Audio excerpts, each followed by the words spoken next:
এবার যাব আমি সালে এলাহি কুঠির কাছে মৌলভীবাজারে আছেন, মৌলভীবাজার থেকে যুক্ত হচ্ছেন তিনি।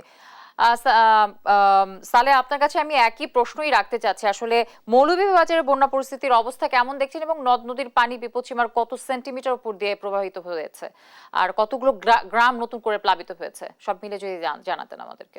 মৌলভীবাজারের স্মরণকালের এই বন্যায় যে আহ, যে পরিমাণ পানি প্রধান নদ নদীগুলোতে বৃদ্ধি পেয়েছে সেটা বলার অবকাশ নেই। কারণ মৌলভীবাজারের মনু নদীর পার যেমন ভাঙতেছে, পার উপচে পড়ে অনেক এলাকা প্লাবিত হচ্ছে।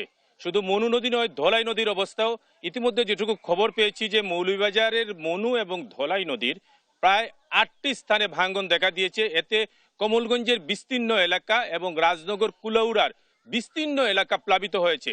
কয়েকটি ইউনিয়ন ইতিমধ্যেই প্লাবিত হচ্ছে। যত সময় যাচ্ছে ততই নতুন নতুন এলাকা প্লাবিত হচ্ছে। আপনাকে একটি বিষয় জানাতে চাই যে মনুর উৎপত্তি স্থল যে ভারতের কৈলাসহর, সেখানে প্রচুর বৃষ্টিপাতের কারণে হু হু করে মনু নদীতে পানি বৃদ্ধি পাচ্ছে। গত রাত থেকে এখন পর্যন্ত পানি অব্যাহতভাবে বৃদ্ধি পাচ্ছে, যার কারণে মৌলভীবাজারের মানুষ নির্ঘুম রাত কাটিয়েছেন এবং মানুষজন এখন পর্যন্ত ঘর বাড়ি ছেড়ে নিরাপদ আশ্রয় যাচ্ছেন। এখন প্রশাসনের পক্ষ থেকে বিভিন্ন আশ্রয় কেন্দ্র খোলা হয়েছে, মানুষ আশ্রয় কেন্দ্রে যাচ্ছেন। বিশেষ করে রাজনগর এবং কমলগঞ্জ উপজেলায় মৌলভীবাজারের মনু নদীর যে রেলওয়ে ব্রিজ পয়েন্টে 108 সেন্টিমিটার এবং চাঁদনীঘাট ব্রিজ পয়েন্টে 113 সেন্টিমিটার উপর দিয়ে প্রবাহিত হচ্ছে এবং জুরি নদী প্রায় 188 সেন্টিমিটার উপর দিয়ে প্রবাহিত হচ্ছে। অর্থাৎ মৌলভীবাজারে যে নদ নদী যেগুলো আছে সেগুলোর অবস্থা খুবই খারাপ। যারা বানবাসী হয়েছেন তারা বিভিন্নভাবে আশ্রয় নিয়েছেন এবং রাস্তার পাশে উঁচু স্থানে আশ্রয় নিয়ে তারা জীবনযাপন করছেন।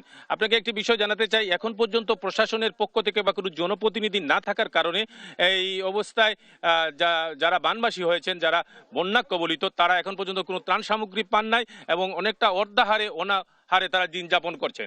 কথা বলেছিলাম পানি উন্নয়ন বোর্ডের নির্বাহী প্রকৌশলীর সাথে, তিনি আমাকে জানিয়েছেন যে বন্যা পানি আরো বৃদ্ধি পেতে পারে এবং নতুন নতুন এলাকা প্লাবিত হতে পারে এবং মনু নদীর যে বিভিন্ন জায়গা রয়েছে সেই জায়গায় আরো ভাঙন দেখা দিতে পারে।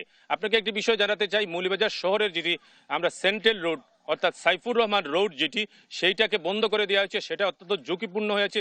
যদি এই এলাকা দিয়ে ভাঙন সৃষ্টি হয় তাহলে সম্পূর্ণ শহর এবং শহরতলি প্লাবিত হওয়ার সম্ভাবনা রয়েছে। অর্থাৎ মৌলভীবাজারের বন্যা যে 88 বা 84 সালের যে বন্যা, তার চাইতে ভয়াবহ বন্যা আকার ধারণ করতে পারে বলে সংশ্লিষ্টরা আমাকে জানিয়েছেন। এই হচ্ছে মৌলভীবাজারের বন্যা পরিস্থিতির সর্বশেষ খবর।